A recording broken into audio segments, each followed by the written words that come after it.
Vamos lá então, camelinho, hein? Ó, essa é a parte. É temático. Camelinho.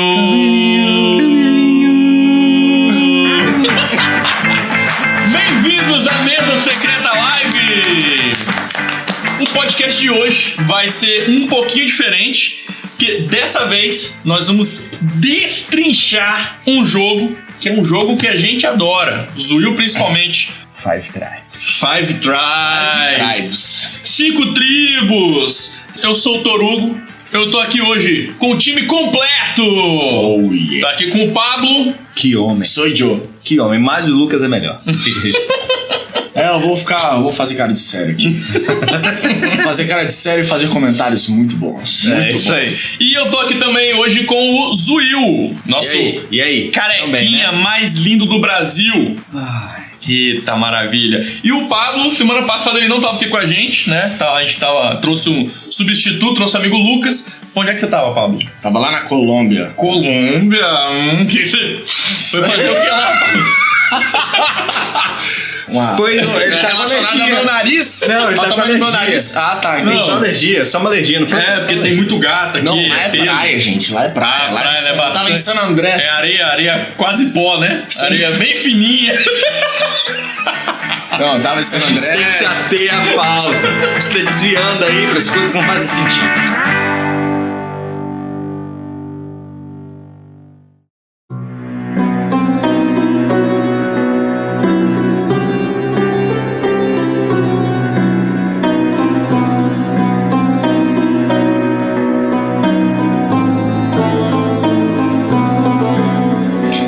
Atravessando a terra das 1001 noites, sua caravana chega ao fabuloso sultanato de Nakala. O velho sultão acabou de morrer e qualquer um pode se tornar o novo governante. O oráculo previu a chegada de estrangeiros que manipulariam as 5 tribos para ganhar o poder da lendária cidade-estado. Será que você cumprirá a profecia?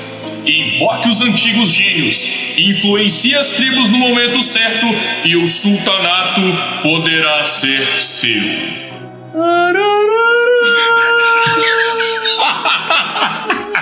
O melhor Bravo. dessa... Foi muito bom. Bravo. Mas o que a gente aprendeu dessa historinha? Nada. Nada, porque essa historinha não falou nada do jogo. O que interessa pra gente é que o jogo se passa ali nas Arábias. É isso aí. Ambientado, né? Ambientado nas Arábias. Na região das Arábias. De 1001 noites. Mas o melhor de tudo é os trocadilhos que dá pra fazer com o nome de Nakala. É isso aí. Dá pra fazer vários trocadilhos. Fala na minha Nakala. Nossa. Vou te dar naquela Kala. E é isso aí.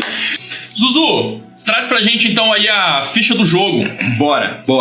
Bom, Five Tribes é um jogo lançado em 2014. Ele demora um torugo, 2 torugos, 1 hora e 20. O designer dele é um designer muito conhecido pela gente, muito conhecido no mercado, é o Bruno Catalá. Ele é o designer do King Domino, que foi o sucessaço dos últimos tempos, mas ele tem outros jogos clássicos. Por exemplo, o Seven Wonders Duel, que hoje top 5 BGG. Jogo pra 2 jogadores. Cyclades, que é um ótimo jogo. Tem um leilãozinho também que a gente tem na coleção, que é muito bom. Tem o Abyss, que a gente enjoou de jogar, de jogo. Abyss que amor. Até gastar as cartas. E tem aquele semi-cooperativo que é baseado também na Távola Redonda, Távola que é o Redonda. Shadows over Camelot. Muito bom Então também. ele é um designer muito consolidado no mercado. Artista do jogo é o Clement Masson. Clement Masson. A arte do jogo é irada, né? É muito boa mesmo. Os meeples são muito bons, a estrutura do jogo muito bem Caixa é muito bonita. É, bem bacana mesmo. E as mecânicas envolvidas, o que a gente tem no jogo ali? A gente tem controle de área, com os camelinhos e a dominância dos locais. Temos leilão de ordem de turno, compra de carta, que aí faz um set collection. Temos tabuleiro modular, que você faz o setup do jogo. E temos a Mancala. Olha aí. A Mancala é a principal mecânica do jogo. O que é essa Mancala, Zuzu? Você fez uma pesquisinha aí. Isso, e eu acho que isso é a grande revolução desse jogo, não só de como ele conseguiu misturar, mas ele conseguiu aproveitar uma mecânica de jogo de jogo bem antiga, assim. Tem registros históricos de muitos anos atrás que eles usam isso. Basicamente, a Mancala, vamos pensar assim para todo mundo entender, é como se fosse uma caixa de ovo. E em cada buraquinho dos ovos, da dúzia da caixa de ovo, a gente vai colocar sementes. Para o jogador da direita tem um copinho e para o jogador da esquerda tem um copinho. A ideia do jogo é eu semear a caixa de ovo e colocar sementes no meu copinho e o adversário fazer a mesma coisa. No fim do jogo, quem tem mais sementes no seu copo é o cara que vence a partida. Então, basicamente, se a gente fosse tentar definir, é a ideia de semear e capturar, que é a mecânica principal do jogo, né? Na figura do jogo, o semear seria você ir largando os bonequinhos, que é o que o Torugo vai explicar mais pra frente, e o capturar é quando eu encontro o tile final das sementes, eu capturo todos de uma vez e ganho um benefício. Ele pegou essa Mancala básica, essa mecânica aí milenar, sim. E implementou num jogo genialmente num jogo, e colocando novos elementos, né? Claro. Então, pra quem nunca jogou Five Tribes, eu vou tentar falar rapidamente aqui, sem muitos detalhes. No centro da mesa, a gente vai ter um tabuleiro formado por 30 peças, organizadas ali num retângulo 5x6. Vai fazer um grid ali, 5 linhas, 6 colunas. Cada peça simboliza uma região. Então vai ter vilarejo, oásis, etc. Sobre cada uma dessas peças, dessas regiões, são colocados 3 meeples aleatórios. A gente tem um estoque de meeples, você vai pegar ali do estoque e vai colocar 3 aleatoriamente. Esses meeples, eles representam as 5 tribos. Cada tribo tem uma cor e uma habilidade especial. E ao longo do jogo, cada jogador irá selecionar uma peça, vai pegar todos os meeples e vai semear eles nas peças adjacentes, que é essa mecânica da Mancala que o Zio acabou de falar. E aí o último meeple ele deve ser colocado num espaço onde já tenha um outro meeple da mesma cor. Aí fazendo isso, você vai ativar a habilidade especial ali da tribo. E aí que começa o rolê, porque cada tribo tem a sua habilidade e vai interagindo com os outros elementos do jogo. Quais serão essas 5 tribos? Construtores, são os azuis. Você ganha ponto de acordo com as peças que tem ao redor.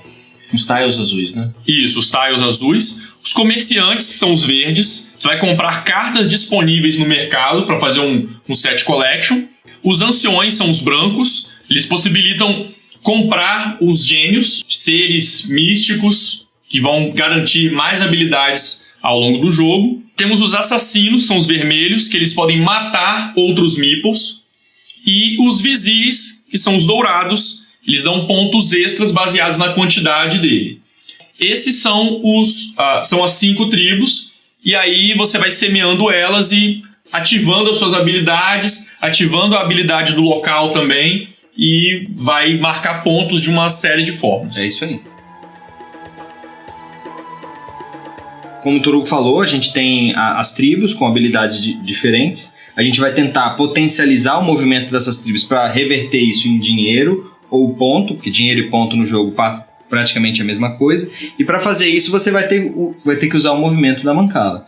Então lá, como ele explicou, tem um grid, né? Imagina que tem um grid lá, e eu vou começar a pegar os meeples que representam essas tribos e vou começar a colocar num lugar, e quando eu terminar nesse lugar, eu vou acionar, por exemplo, os assassinos, eu vou acionar, por exemplo, os construtores. E rapidamente falando como que esses caras podem potencializar, por exemplo, né? Eu acho que a gente já pode até entrar na explicação da função de cada um.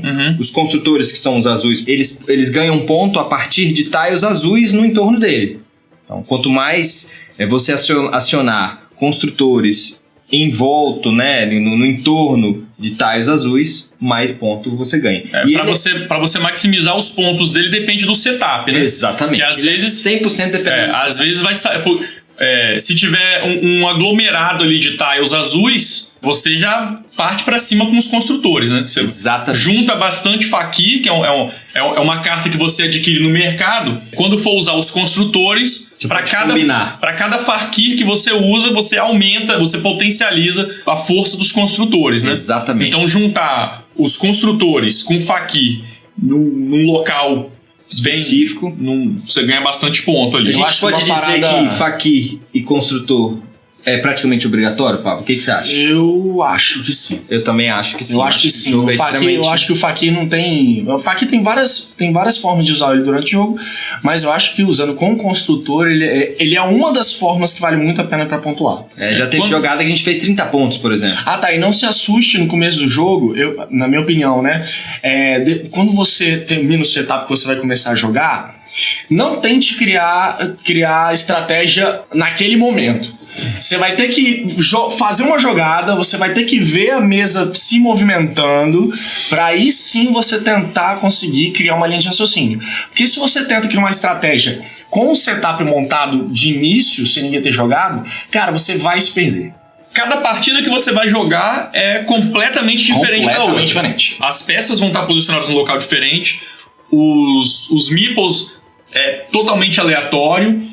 O jogador que joga na sua frente, ele vai criar brechas ali para você talvez explorar ou bloquear alguma ação interessante. Você não consegue criar uma estratégia linear. Você não consegue falar, eu vou fazer isso. Porque se você fala, eu vou fazer isso, você acaba fazendo isso, não fazendo outras coisas. Então o que você tem que fazer é você analisar o tabuleiro e ver qual é a melhor ação naquele momento. Então isso é uma das coisas que eu gosto demais do Five Tribes. E você tem que ficar bem ligado no que o oponente está fazendo, exatamente. Né? É o tipo de jogo que você faz a sua jogada e espera a sua vez. Mas eu acho que essa questão do tabuleiro ser mutável, né? Dele tá o tempo inteiro... Você foca num tipo de semeagem lá, que você vai semear naquela sequência, daqui a pouco mudou, o cara tirou aquele lugar, enfim. Isso não acaba subindo um pouco o tempo de jogo? Eu acho. Toda rodada você vai praticamente ter que repensar a sua jogada, né? Mas eu acho que sobe o tempo de jogo com relação a jogadores que não sabem jogar, né? Para pessoas inexperientes. Quando uma pessoa joga pelo menos uma vez o jogo, a segunda vez ela já vai saber tratar aquilo de uma forma mais tranquila, já vai saber analisar uma melhor jogada, já vai ver, onde eu quero jogar tem 3 tribos.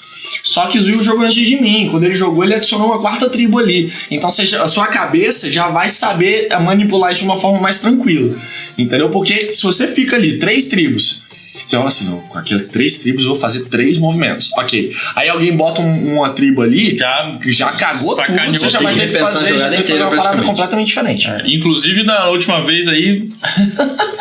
fritou. Me cagaram. Fritou. Eu tava jogando, tava esperando chegar a minha vez. Eu olhei assim, nossa, aquele ali, eu vou fazer aquela jogada, eu vou pegar ali o douradinho, show de bola. Aí foi o Zuil, botou um bichinho em cima. Cagou.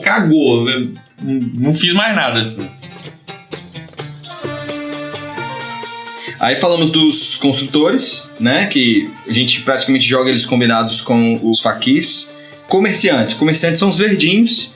E eles são basicamente para fortalecer uma das métricas principais do jogo, que é fechar o set collection, né? O jogo ele tem 9 tipos de mercadorias diferentes. Mercadorias de mais raras até mais comuns. Tecido, peixe, ouro, esmeraldas, enfim. Quando você junta 9 cartas diferentes lá guardadinhas, você faz 60 pontos. 60 pontos. 60. É muito ponto. Nesse jogo é absurdamente muito ponto. Então, os comerciantes são os caras que dão aquela fortalecida nessa estratégia. E são cartas relativamente fáceis de comprar, né? Sim.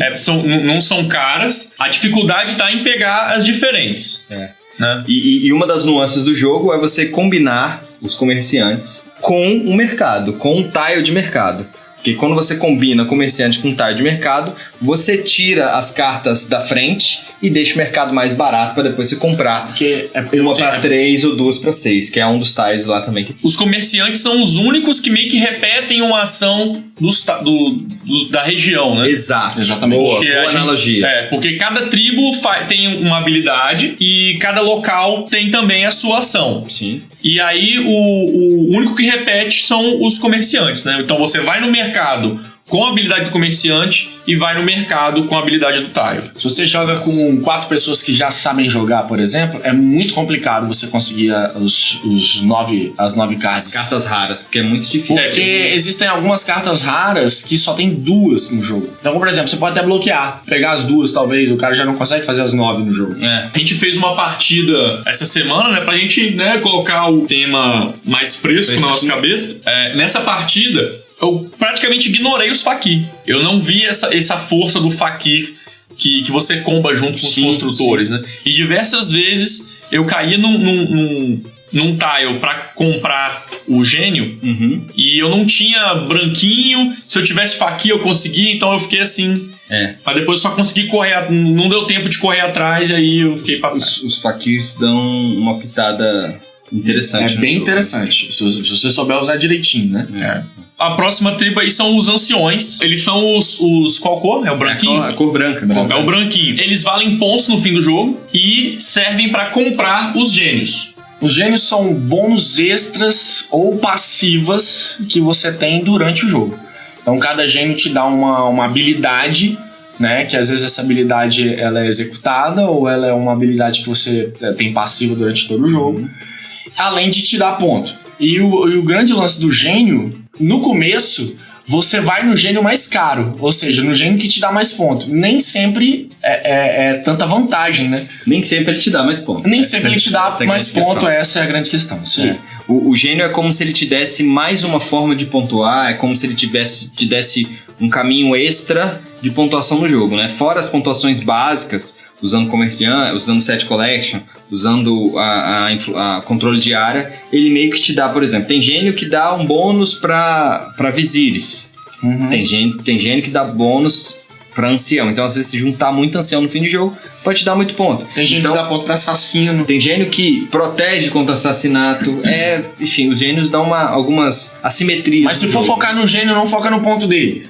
Essa é uma... ou não, né? E mais tem ainda, alguns que dão 10, 12 pontos. Mas gênios a gente fez uma análise básica, os gênios que tem custo 4 pontos no fim do jogo, só pra gente explicar. Quando você faz a troca de ancião por gênio, o valor mínimo é 4. Se você ficar com ancião até o fim do jogo, você também vai ter os mesmos 4. Então você pode ter de 4 até muitos pontos com os seus gênios. Então, ponto você não perde. Você sempre fica no 0 a 0. Só que a gente observou que os gênios com 4 pontos são os mais roubados. O Tug, os gênios são bem mais fortes, assim. São gênios que você consegue, dos 4, fazer muitos pontos, caso você migre sua estratégia para aquela estratégia dos gênios. Aí, continuando, tem os assassinos, que são os vermelhos. Os assassinos, eles assassinam. Matam. Porque quando é assassino, você assassina. Ok. A grande questão do assassino é que ele pode capturar tiles com assassinato. Ou ele pode atacar os adversários diretamente, reduzindo a quantidade de ancião que o adversário tem, ou a quantidade de... Foi isso que a gente jogou errado a última vez. A gente jogou errado não. A gente não explorou essa nuance do jogo. Ninguém falou nada dessa regra. Eu não sabia. Passou despercebido. Eu não sabia. Ainda bem que pegando amarelo igual um doido. Eu sabia e não foquei porque não valia a pena. O Torugo já tava com quase 10 amarelos. Quase todos os amarelos do tabuleiro. E por último, os amarelos. Já que a gente tá falando deles. Olha aí. Os amarelos, eles pontuam por jogador que você supera. Então vamos supor que estamos jogando em 3 jogadores, certo? Se eu tenho mais amarelos que os 2, eu tô ganhando 20 pontos, porque eu tô superando os 2. 10 pontos por cada jogador que você supera e 1 ponto por amarelo. Então aí começa a gente a fazer continha, né? Quando você tá jogando com muitos jogadores, no caso, o máximo, né? 4. Se você deixar um amiguinho só correr para amarelo e ele superar todos os 3, ele faz 30 pontos de amarelo. 30 pontos de amarelo é muito ponto. Bastante ponto. É muito ponto. Então, o amarelo é meio que a estratégia de não deixar o amiguinho correr sozinho. Você tem que tentar participar, comer um pouco do pedaço desse bolo aí. Tem que pegar também. É isso aí. Tudo que você faz no jogo, você ganha dinheiro, né? Todas essas pontuações que você vai fazendo ao longo do jogo é dinheiro. E dinheiro é ponto. Acabou o jogo, ganha quem tem mais dinheiro. E quais são as principais formas de pontuar no jogo? A gente tem a forma da influência diária, que é você capturar os tiles com seus camelos, que é uma das principais formas. E a outra fórmula é que a gente já explicou, que é o set de cartas, que dá 60 pontos. A primeira estratégia é exatamente essa. No momento da coleta, se você coletou e o tile ficou vazio, esse tile passa a ser seu. Então, na figura do jogo, você pega um camelinho e coloca naquele tile. No fim do jogo, esse local é seu e você vai ganhar o ponto que está impresso nele. Qual que é a grande questão? Isso quase vira uma corrida no jogo. Porque quanto mais você botar camelo no jogo, mais você ganha ponto. E quando o camelo de qualquer um dos jogadores que estiver participando não acabar, o jogo acaba naquela rodada. Então você sempre também tem que ficar de olho no camelo dos amiguinhos no jogo. Camelo é ponto imediato. Eu acho que é 80% uma corridinha. É corridinha. Eu acho também que é super corridinha. Porque tem tiles de 4 pontos e tem tiles de 15 pontos. 15 pontos. E aí que tá a jogada, né? Quando você começa a jogar o Five Tribes algumas vezes, fica quase que obrigatório numa mesa de pessoas experientes você fazer uma captura de tile todo turno. Porque quando você não faz, você às vezes pode estar perdendo ponto nessa corrida. Isso é, se eu joguei, eu tenho que capturar. Porque se eu não capturar, ele captura, eu já tô fora. E aí você fica com aquela tensão e os tiles vão te empurrando pra você tentar fazer isso. Tirando as jogadas que você consegue capturar 2, né? Com os assassinos. Os assassinos, eles são a forma mais fácil de você conseguir capturar um tile, né? Exatamente. Que você consegue matar um do próprio tile onde você tá. Capturou. Ou alguns de uma certa distância. Isso aí, um range de distância. Então você começa a ter algumas preocupações quando você joga com jogos com uma galera que já sabe. Como, por exemplo, você não pode deixar um assassino sozinho no lugar. Olha aí. Se você deixa o assassino sozinho no lugar, o próximo cara vai pegar 2 tiles. Não tem dessa.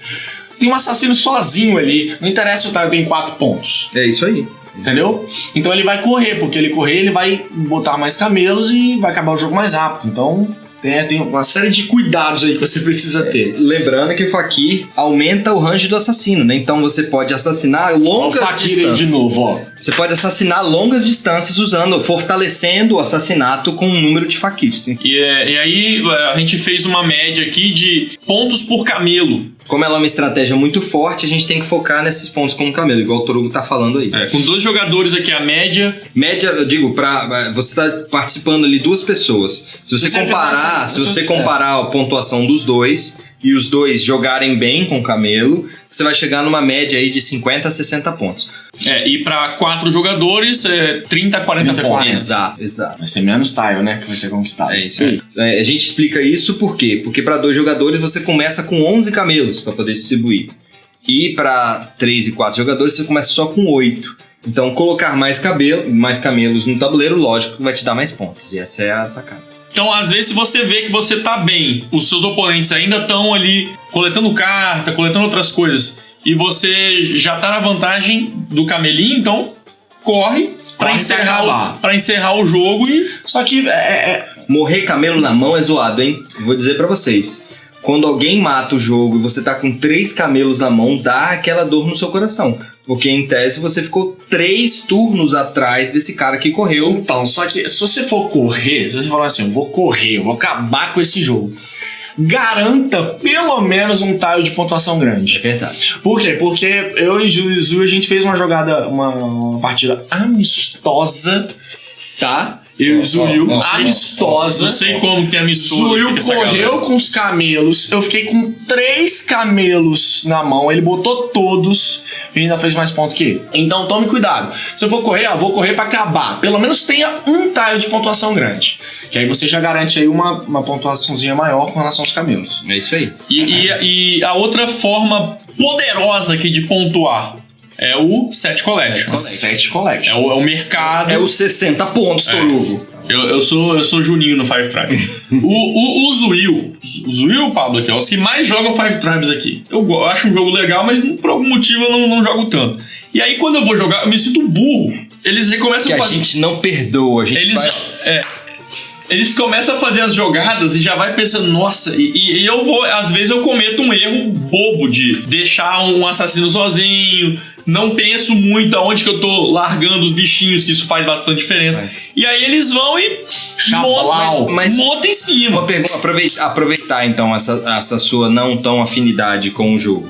Você acha que pra uma pessoa que tá aprendendo, ele é um jogo difícil? Não é difícil. Não, vou corrigir minha pergunta. Você acha que ele é um jogo fácil de aprender e difícil de jogar? Completamente. Não, é fácil de aprender e difícil de dominar. Jogar é ok. Entendi. Jogar é tranquilo. As regras são simples, mas dominar é bem... Você precisa de bastante prática. É um jogo que é divertido perder. Porque ele é divertido você jogar ele. É divertido você estar na mesa jogando ele.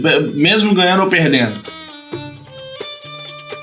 Mas outra estratégia, por exemplo, que eu acho excepcional, que a gente sempre discute, ela é gastar pouco no leilão. Nossa. Eu, Juninho que fui, tava... Eu pago 5 pra jogar primeiro. Vamos lá, o que que é o leilão no Five Tribes? Isso. O leilão é para determinar a ordem de jogo. Então, a cada rodada é feito esse leilão. Então, a gente tem ali as posições, cada jogador vai colocar, eu vou pagar 3 para posicionar aqui. Quanto mais você paga, mais à frente você fica na fila. É isso aí. Normalmente, a gente tem ali espaços para 3 espaços de 0 ponto.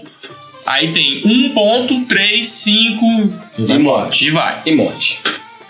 E eu, olhando assim, poxa, tem uma jogada bacana, eu quero ser o primeiro. Aí eu fui lá, pago 3. Aí esses dois que eles fazem, paga 0. Aí o filho das putas, o que eu tô fazendo de errado? Por que eu tô pagando o cara, eles estão aqui e estão regaçando ponto na minha frente? Então... Tem uma matemática aí, né? Dinheiro é ponto. Gastar dinheiro pra jogar primeiro tem que compensar muito no tabuleiro. Muito. Porque você tá gastando ponto pra ganhar ponto. Então, dependendo da quantidade de pontos que você pagou 5, você tem que compensar numa jogada pagando 5. Então, você tem que fazer uma conta, uma subtração. Você tem que fazer no mínimo, não no mínimo, né? Mais do que 5 pra sua jogada ter valido a pena. Pelo menos no 0-0. Se você for parar pra pensar, eu ainda vou mais além, hein? Vou mais além. Numa mesa que 4 pessoas não sabem jogar, se você for todas as vezes no 0, quando eu falo todas as vezes, é todas as vezes, 100% no 0, independente se vão fazer ações boas ou ações ruins à sua frente. A chance de você estar no par é muito grande. Depende da mesa, né? Mas foi o que eu falei, foi uma mesa de 4 pessoas que estão aprendendo, né? Vamos imaginar assim, se o jogo tem 10 rodadas e se você gastou em cada uma das rodadas, você perdeu 10 pontos. Com 10 pontos é quase um gênio, por exemplo. É um custo de um gênio. Então, aí você paga 3 pra conseguir botar um camelo no tile de 4 pontos. Você só ganha 1 ponto. Entendeu? Então não vale a pena. É melhor você pagar 0 e ficar com aqueles 3 ali. Mesmo que você não faça nada. Todas as suas jogadas, todas elas, você vai sempre ter que fazer conta. Quantos pontos que eu tô ganhando, menos quanto que eu paguei no leilão.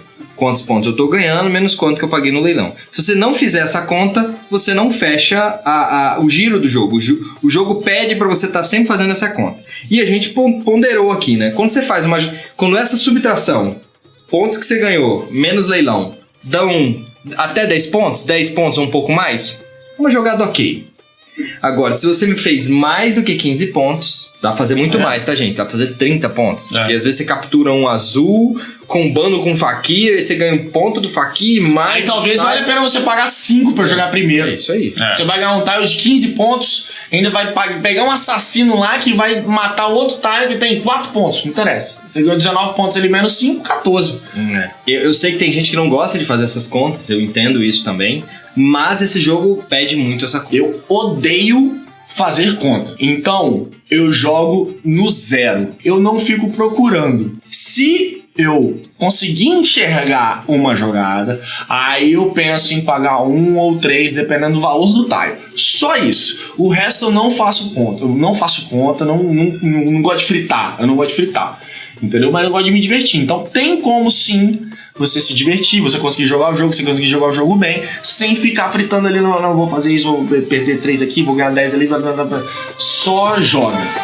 Senta a pula.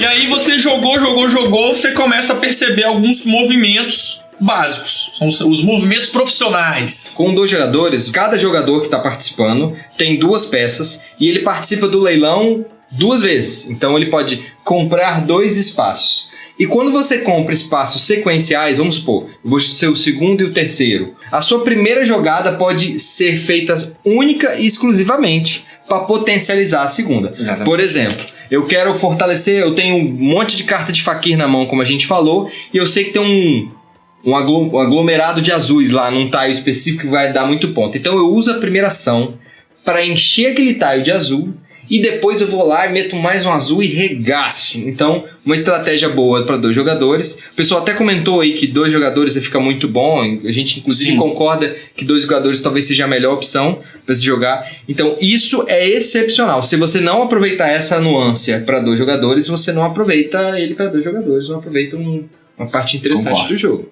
E tem o outro movimento que é o dos 5, 6 meeples ali, né? Você tem... E aí, Cinco, seis fala pra minutos. mim. Fala pra mim. Eu não sei nem como dizer isso pro podcast. Porque o que acontece? O jogo não te deixa ir e voltar pro mesmo tile. Só que você pode dar a volta e ficar rodeando ali. Então, se você começa num tile com 5, você volta pra ele, você consegue tirar dele e ainda você consegue matar outro, dependendo se tiver um assassino. Então, com 5 bonecos, com 5 tribos, você consegue aí quase que 80%, 70% das vezes, Sim. você consegue botar 2 camelos em 2 tiles ao mesmo tempo. Observar sempre 5 e 6 tiles em 5, 6 bonecos em um tile, porque isso é muito forte mesmo. Isso, mas vou te falar que isso é jogando, cara. Se você bate o olho e tem 5 bonecos, tem 5 Aproveita, tribos criança. num tile, você vai pensar em alguma coisa relacionada a eles. E outra ação profissional é a do assassino de pegar 2 tiles, né? Essa aí, meu amigo, Você tem que aprender. Você tem que aprender. Se você tá indo, como a gente falou, tem 2 estratégias. Se você tá indo pra estratégia da corridinha, ou se você olhou no tabuleiro e tem boneco sozinho e você pode capturar um assassino, capture, pega o tile que você tá capturando os assassinos e pega um segundo matando aquele cara. Isso é crucial, porque você coloca 2 camelos de uma vez no tabuleiro e às vezes você consegue assassinar tiles altos, como por exemplo, de 6, de 10 pontos. Exatamente. E o jogo, ele tem expansão, né? Tem expansão. Tem expansão que aí adiciona uma tribo nova. Que aí vira o quê? 6 tribes. Six Tribes. O nome da expansão deveria ser Six Tribes. Eu não sei por quê. Como é que é o nome da expansão? Eu não sei Eu o vou quê. pegar o artesão e vou jogar a sua Nakala! Nossa, os Hein? artesões Velho. De Nakala. de Nakala. Nakala é o reino ali, né? Rocinho, é o Rocinho. Russo. Então, essa expansão, ela traz uma nova tribo, que são os artesãos.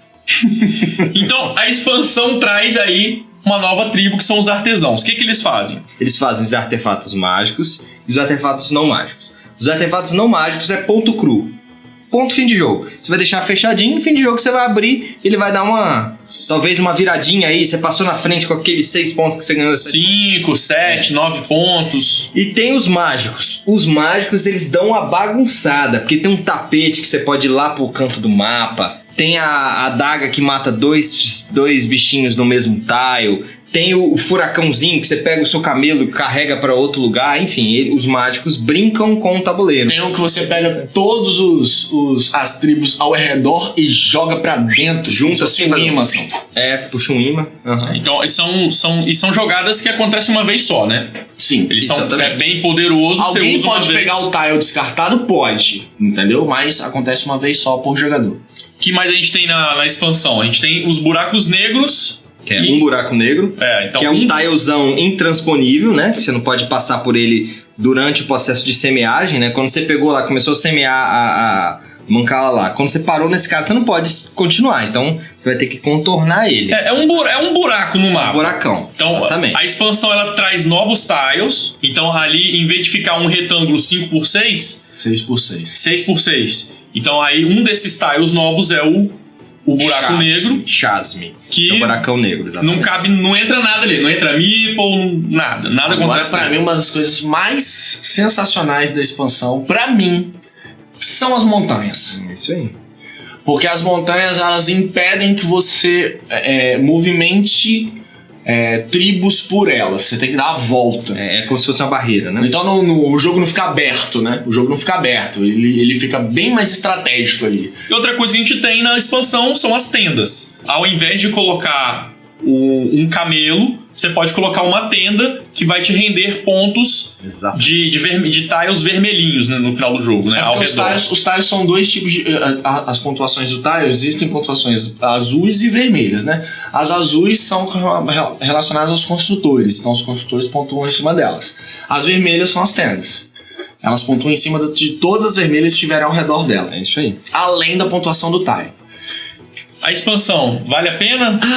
Aí que pega. Porque eu não sei se com a expansão o jogo ficou interessantinho, ficou, mas ainda assim eu prefiro o clássico. Eu acho mais divertido. Eu gosto dessa expansão, eu acho que acrescenta alguns elementos interessantes, não deixa o jogo muito mais complexo, são pequenos detalhes que acrescentam ali, eu acho interessante ela. Mas a gente jogou também com as promos dos bandidos, né? Dos ladrões. Dos ladrões, que são... Eles funcionam como se fossem os gênios, né? Exatamente. Parecido ali. Só que as ações deles são focadas... Nas ações dos tiles. Take that, né? Roubar coisa dos amiguinhos.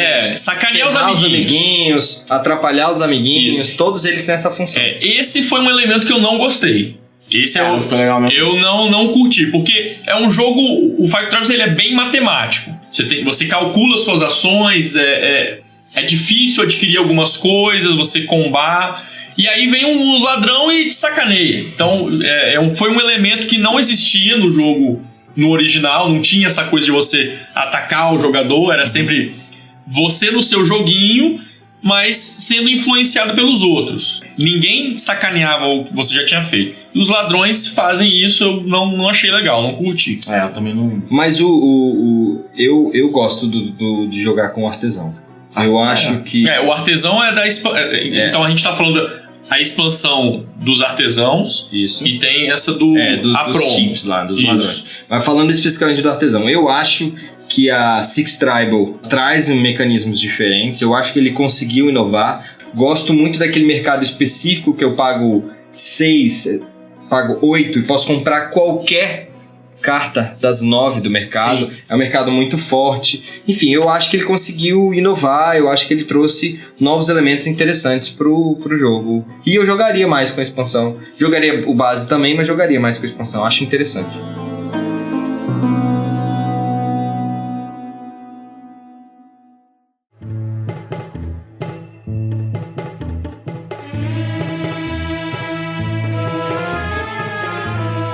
O jogo ele também tem suas críticas. Sim. Tirando eu que sou perfeito, o jogo... Meu Deus do céu. A principal crítica dele é o downtime. Exatamente. Que às vezes você vai ali, planeja a sua ação, o cara jogou na sua frente, bagunçou o tabuleiro, tudo que você pensou foi... Pensar de novo. O tabuleiro está sempre mudando e às vezes isso é um saco, né? Porque você tá na ponta, você tá na última opção. Aí o primeiro... jogou, bagunçou, a vez do segundo. O segundo foi, bagunçou, jogou o terceiro. O terceiro foi, bagunçou a sua. Então, às vezes uma rodada vai demorar. Infelizmente. Você vai ter que ficar recalculando tudo. Não tem como fugir disso não, cara. Às vezes, quando vai chegando mais ao final do jogo, vão reduzindo as suas opções. Os meeples já estão bem espalhados e aí você não consegue terminar. Você fica com menos opções para você terminar a sua semeadura, né? Exatamente. Inclusive é um dos critérios de fim de jogo, né? Quando não tiver mais ações possíveis, exato, o jogo termina. Você anotou aqui do jogador Fakir. O que é o jogador Fakir? Que é uma das é uma das coisas que a gente sempre vem falando aqui. É um bordão, né? É um bordão nosso, um piada bordão interna. nosso, piada interna. O que é o piada interna? O que é o Fakir? O jogador Fakir. Vou explicar primeiro de onde que surgiu isso, né? A gente estava jogando Five Tribes e a gente percebeu isso na época. A gente não tinha tanto critério para avaliar, mas a gente percebeu na época. O que acontece? O jogador que está jogando para você, no caso o jogador à sua direita, se ele for um jogador não muito experiente, ele pode te dar muitas vantagens. E muitos pontos. Então a gente meio que incorporou, né? A gente tirou. O Fakir no jogo, ele ajuda as tribos, certo? Certo. O Fakir fora do jogo, ele ajuda os jogadores. É o famoso Fakirzou. Fulano tá fakizando aqui, ó. Fakirzando. Tá entregando um jogo pro outro. Torugo tem fakizado bem aí nesses últimos jogos aí, ó. Não, Dando Nossa. ponto pra Zuil, Tá dando ponto foda. pra mim, Tá não é foda. do carta. Chega na última rodada. Não vou entrar nesse assunto, não. Faça aquela jogada massa. Qual o problema que a gente tem no leilão? O problema do leilão, cara, é o problema do capitalismo, tá entendendo? Porque o de cima sobe e o de baixo desce. Essa aí, falei. Não, na verdade é o seguinte, quando você tá primeiro, você dá o primeiro lance de leilão. E o número 1 é muito forte. Muito forte. Do 1 pro 3, que é a segunda opção possível, é 2 pontos a mais. Então esses 2 pontos são bem pesados. Então, pagar 1 é quase automático. Essa é a grande questão. E a fila do 0... ela é invertida. Se o primeiro selecionar 0 e um segundo selecionar 0 também, ele te empurra para o último. E se um terceiro selecionar 0, ele te empurra para o último. Então o que acontece? O cara que tá em primeiro, ele praticamente vai pagar 1 todas as rodadas.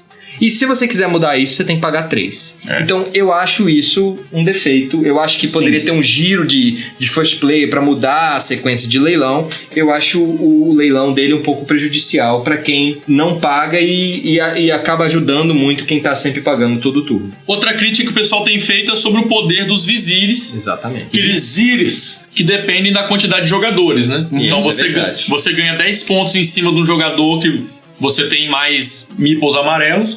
Só que se você estiver jogando em 2 só, você vai... Ele tá valendo só 10 pontos. Mas você pontua com 2 jogadores, você pontua mais em camelinho. Exatamente. Só que qual que é a crítica que o pessoal fala? É que amarelo para 4 players é muito forte. Ah, sim. Sim.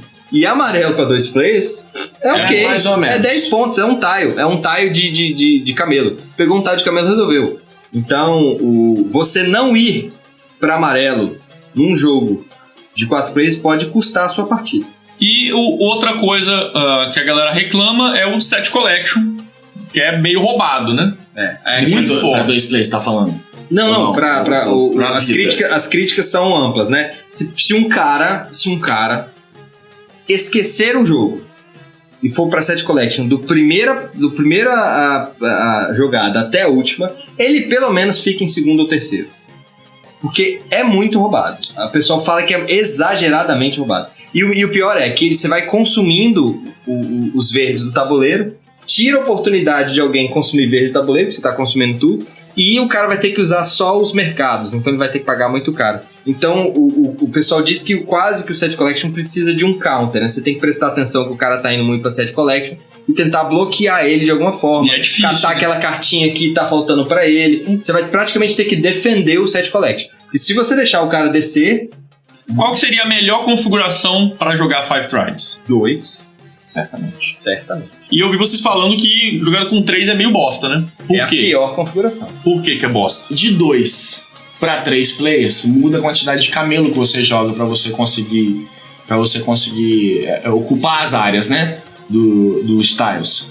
De 3 para 4, não. Então, de 3 para 4, mantém a mesma quantidade de camelo. O tabuleiro não é modular, né? Como o Ele usa tabuleiro. mesmo Exatamente. Então, por exemplo, de 3, o tabuleiro fica aberto. Se der, todo mundo consegue botar camelo. Entendeu? Ele não fica tão curtinho, né? De Tem muita competição. 4 players, não. 4 players, o jogo fica mais travado. Então, tipo assim, se você não correr pra conseguir tá ali na corridinha pra botar camelo, você vai ficar sem camelo pra botar no time. حبيبي يا نور العين يا ساكن خيالي عاشق بقالي سنين ولا غيرك في بالي حبيبي يا نور العين يا ساكن خيالي عاشق بقالي سنين ولا غيرك في بالي. Bom, a gente já falou aqui de uma série de aspectos do jogo. Dicas de jogadas, Vamos lá, gente. estratégias. É dica do que a gente acha, hein? Não tem nenhum guru aqui, não. O guru seria a 7ª tribo? Olha a expansão! E tome Tá lá, tribo. escuta nós, hein? E tome tribo.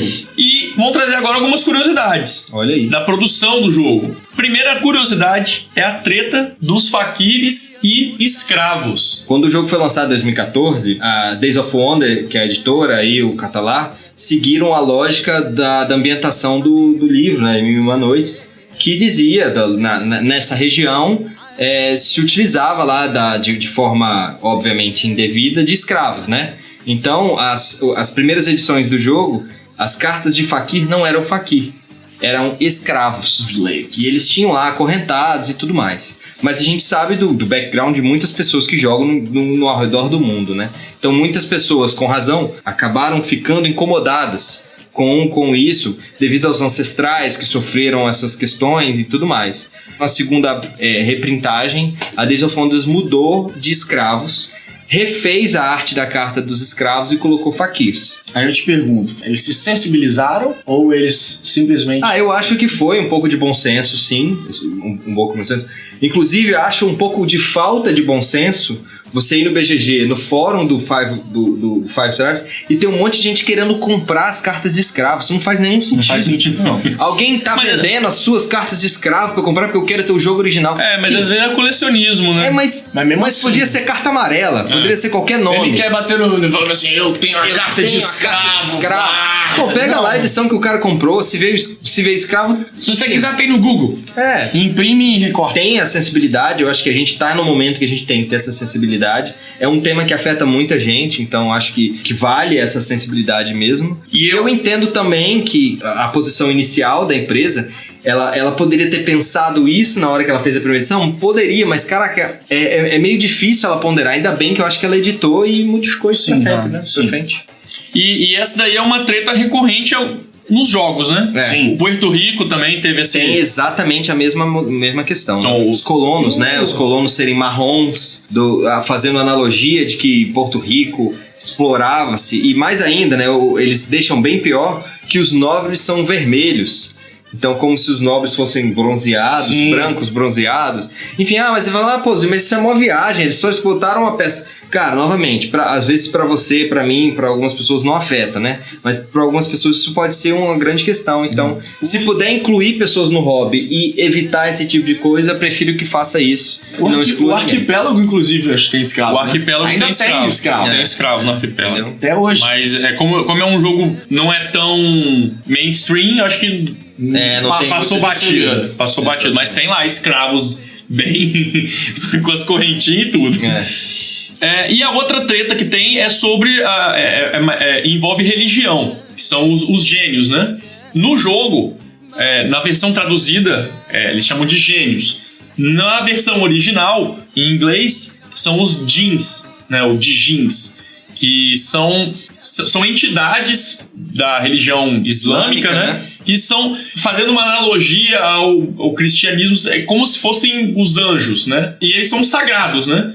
E algumas pessoas associam isso como brincar com a religião, né? Isso. Fizeram um jogo que caçoa da minha religião, que faz piadas com a minha religião, não vou jogar esse jogo. Novamente, né? A gente entende essa sensibilidade, a religião é uma coisa muito séria para algumas pessoas, eu entendo isso, e a gente até achou, né, comentários lá no BGG de pessoas querendo jogar com jeans, mas só com a pontuação. Isso é, eu quero ignorar o efeito da carta, porque eu não quero que ele seja sobrenatural, e eu vou ganhar só a pontuação em cima, é possível. Eu acho que a temática do jogo, ela tenta ser bem fiel, apesar de ser um euro, ela tenta ser bem fiel. E de fato isso pode afetar algumas pessoas mesmo. Enfim, não tem como prever esse tipo de coisa, né? É errado. É errado, cara. O que você acha errado? Não tem dessa, não. É porque, cara, o lance é o seguinte. O lance dos escravos, ele tem ali ele denota ali uma parada mais pesada, uma coisa mais violenta, né, relacionada à história. Tem coisas que você tem que relevar, né? Mas religião tem gente que leva a sério demais. Então, é por isso que eu tô falando que é errado. Não, acho que até a gente dizer, a gente não pode dizer que é demais. Também. Ideologias, cada um tem a sua intensidade. Eu entendo isso do Five Tribes, mas aí o único contraponto que eu parcialmente concordo com o Pablo não compre o jogo. Se você se sentiu ofendido, dê uma lida, escute esse podcast, saiba dessa questão e não compre o jogo. Eu acho que isso é justo. Sim. Agora, eu comprei o jogo e quero que o jogo... não, aí eu acho que você tá indo pra uma perspectiva um pouco equivocado. Critique, mas Critique, não tem que exigir. Evite, eu entendo que você se sinta ofendido e, de fato, brincar com alguns pontos de religião é uma questão séria, mas não compre o jogo. Eu acho que é seu direito, o dinheiro é seu e não compre o jogo.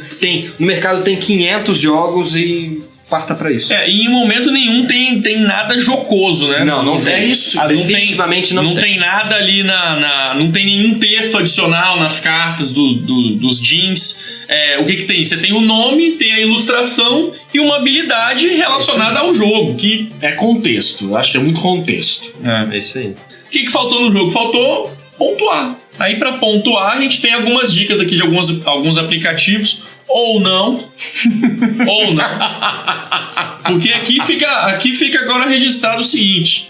A gente usa alguns aplicativos para marcar ponto geral, né? Tipo, registrar as partidas, né? A gente usa o BG Stats, né? Uhum. Mas alguns jogos têm aplicativos próprios para marcar o ponto do jogo, né? O Five Tribes tem alguns. A gente tem o Assistant for Five Tribes, que é da Apple Store, que é um pago, custa 99 centavos de dólar. Baratinho. É baratinho. E ele tem a vantagem dele, é que ele calcula superação do amarelo, né, dos vizires automaticamente. Tem como você marcar alguns gênios que alteram pontuação do jogo. Calcula tudo. Ele já calcula automaticamente. E inclusive ele já tem a expansão do Six Tribes embutido nele. Para Android, a gente... Eu tenho o Five Tribes Score Sheet Free.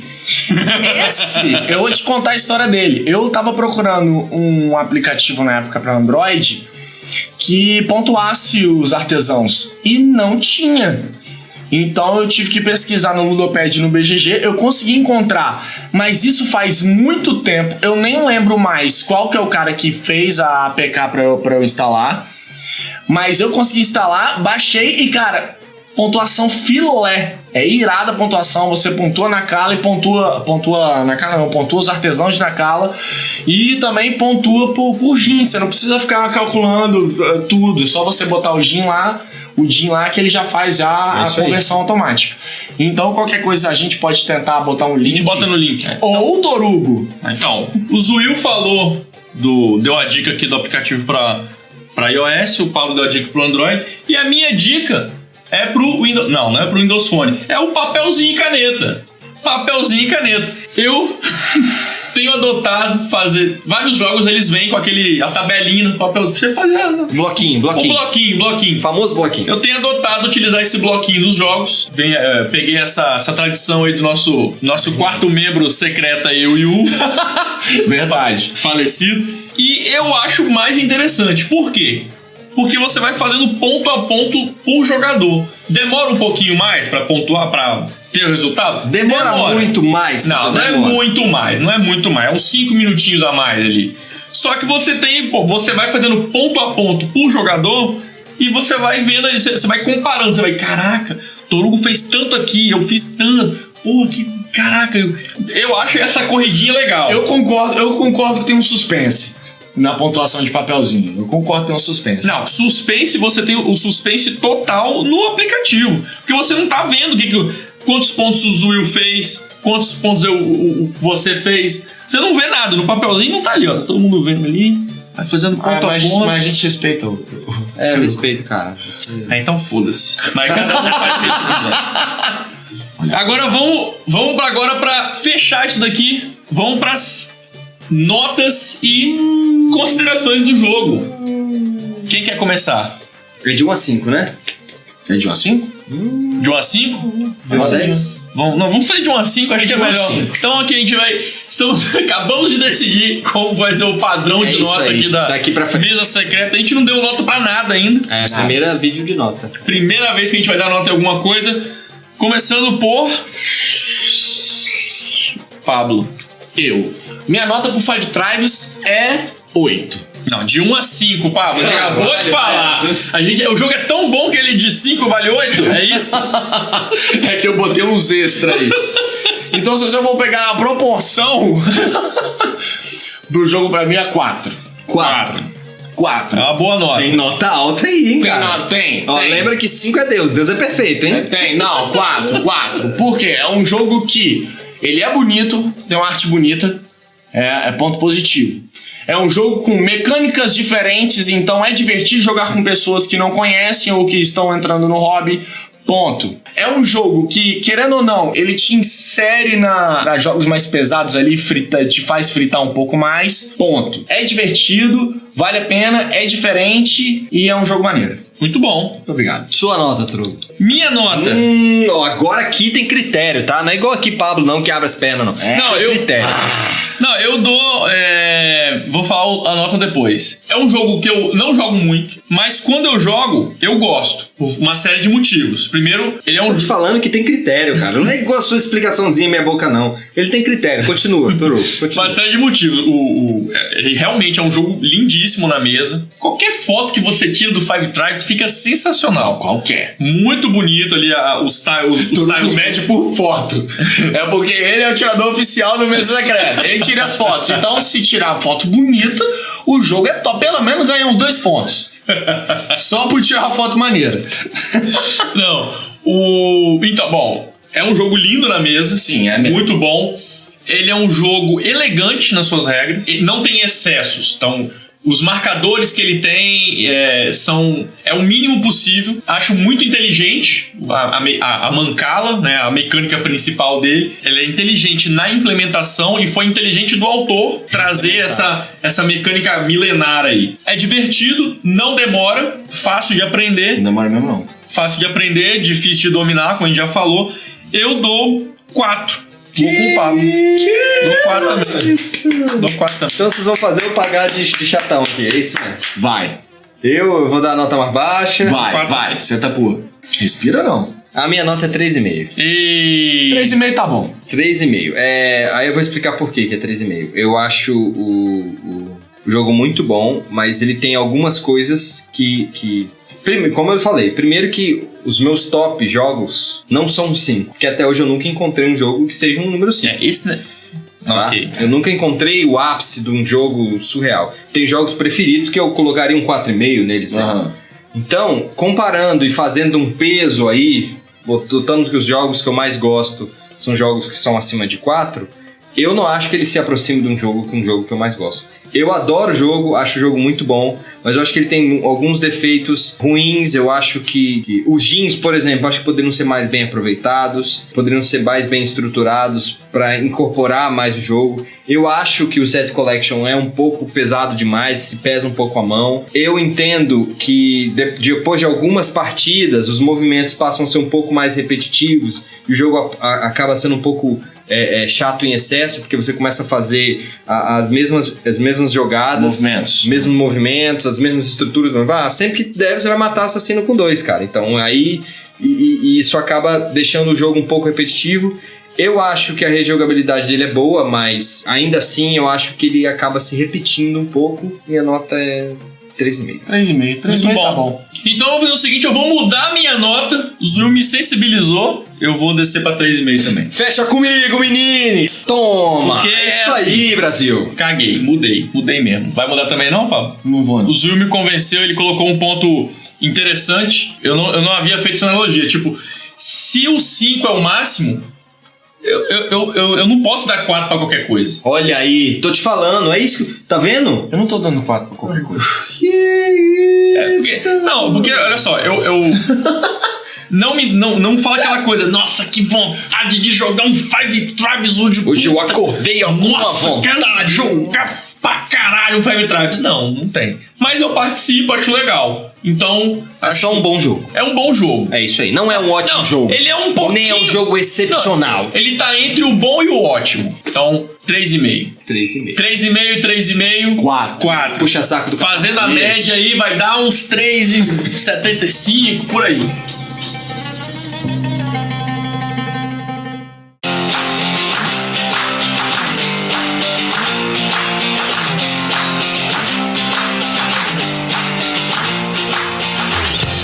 Antes de encerrar isso daqui, queria trazer agora um quadro novo de jogatinas da semana. O que vocês têm jogado? Rapidão, Torugo. Acho que antes da gente começar o nosso quadro novo que o Torugo vai apresentar, essa foi a primeira estrutura que a gente fez nessa modalidade de pegar um jogo e destrinchar. Isso. Então a opinião de vocês é mega importante sobre esse novo formato que a gente está estruturando. Os formatos anteriores eram os formatos um pouco mais de perguntas, de mais interação, e esse a gente tá tentando mais opinião, mais né? opinião, né? E esse a gente tá tentando trazer um pouco mais de informação, de mais pesquisa. Então a gente precisa que vocês critiquem mesmo, mandem lá as mensagens nos nossos perfis, pelo menos pra gente ir ajustando e chegar num formato interessante pra vocês. É isso aí. Pode falar, Tro. Então vamos lá. Eu já quero trazer aqui um jogo que eu joguei essa semana, eu já tava querendo jogar há bastante tempo, que foi o San Juan. San Juan, que Joguemos o San Juan. é o card Fecha game. com nós. San Juan é o card game do Puerto Rico, né? É uma implementação do Puerto Rico em card game. Eu sempre tive essa curiosidade. Falavam muito bem do jogo, que ele é um ótimo card game e tal. Eu já havia jogado o Race for the Galaxy. Pra quem não sabe aí, tem a historinha clássica aí do Race for the Galaxy, que houve um concurso para designers desenvolverem a versão card game do Puerto Rico. E aí, nesse concurso, o San Juan ganhou, só que nesse concurso foi desenvolvido esse outro jogo que depois virou o Race for the Galaxy, né? Ele não ganhou o concurso, mas foi um jogo tão bom que lançaram ele. Se tornou o Race for the Galaxy. Então, eu já conheci o Race, acho ele sensacional, um ótimo jogo. É bom mesmo. Muito bom, inclusive joguei ele ontem. E aí eu fiquei com essa coisa do San Juan, porque, porra, se o San Juan ganhou o concurso, ele deve ser melhor. Joguei, bom jogo. Melhor não. Mas eu prefiro o Race for the Galaxy. Mas, como o card game do Puerto Rico, ele realmente te dá aquela mesma sensação de você estar jogando o Puerto San Rico. Juan é card game true. É. O Race for the Galaxy, ele ainda tem até Fichinha. fichinha. Não, o San Juan não tem fichinha de marcador, não? Nada. É carta. Como é que você marca o ponto? Não lembro. Só carta. Ah, você marca ponto. Ah, tá, Só entendi. carta. É tudo ponto de carta. A gente até brincou com isso quando a gente jogou, que dá pra você botar na sacolinha. É. Ponto. Mas eu não me importo de levar uma sacolinha a mais com os pontinhos do Race. Que poderia ser outras cartas também. Poderia ser uma pilha de cartas. Sim. Então, fica a dica aí do San Juan pra conhecer. Mas se você for comprar, eu fico com Race for the Galaxy. Essa foi a minha dica. Eu só joguei jogo... Enfim, na verdade joguei muito corpo, que a gente comprou recentemente, então tá vendo muita mesa, o pessoal gosta muito. Mas eu matei 2 saudades essa semana, que tinha meses, quase anos que eu não jogava, que eu joguei Samurai e joguei Marco Polo. Marco de camisa Tava polo. com saudade do Marco Polo. Perdi até um pouco do jeito, Pablo, mas acontece. E você? Não, eu não tenho jogado Você jogou o muito. Rebellion, né, cara? Eu joguei o Rebellion, mas Rebellion. ainda tem que jogar Star de novo. Wars Não tem como eu analisar o jogo de uma forma fria aqui. Mas foi uma boa Preciso jogar experiência. novo. Mas é uma boa experiência, é um bom jogo. Jogaria de novo? Jogarei de novo. É porque eu até daria uma dica de um jogo aqui, mas eu não joguei ele nas últimas 2 semanas, então. Que é o Altiplano. Ah, pode falar. A gente tá colocando esse quadro aqui, tá valendo tudo que você jogou da sua vida até hoje. Altiplano me deu uma rasteira. Porque eu olhava a caixa do Altiplano e falei assim: esse é um jogo de criança. Feio. Esse é um jogo bobo. Você olhava a caixa e falava assim: nossa, velho, isso aqui é um party game cheio de bonequinhos. Aí botaram na mesa, o nosso querido Johnny botou aqui, a gente jogou. Cara, que jogaço! E olha que eu já tinha jogado um jogo com a mecânica bem parecida, que é o Orleans. E, bicho... Inclusive é do mesmo autor, né? O Altiplano é quase que uma evolução.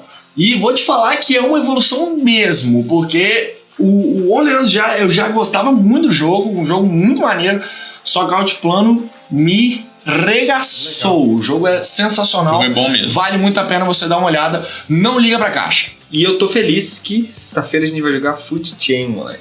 Nossa. Finalmente, depois de um ano e meio... Sexta ou sábado? Sábado.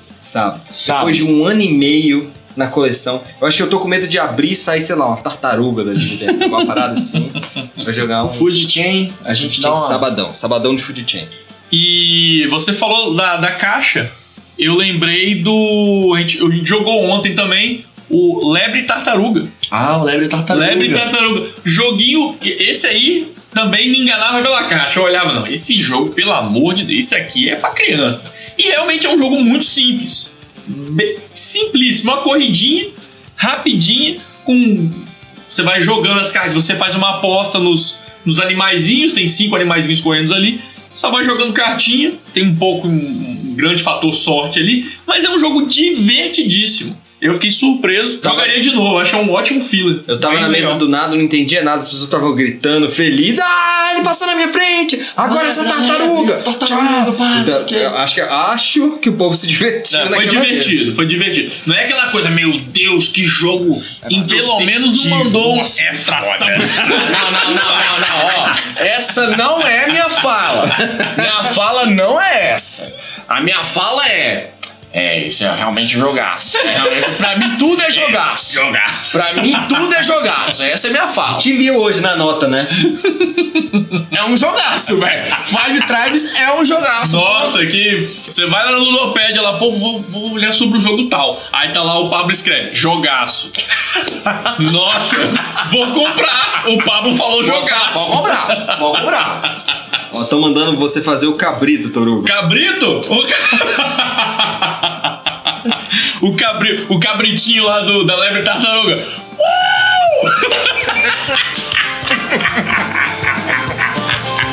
Muito bom, muito bom. Ai, meu Deus.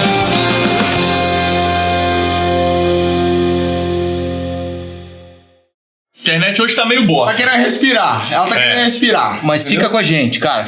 Não desiste da gente, não. Se quiser ir embora também, pode ir. Porque... Não vai não. Não, porque depois vai virar podcast isso aqui, ó. Eu quero que você escute o nosso podcast depois. Podcast mais acessado do Brasil, Torugo.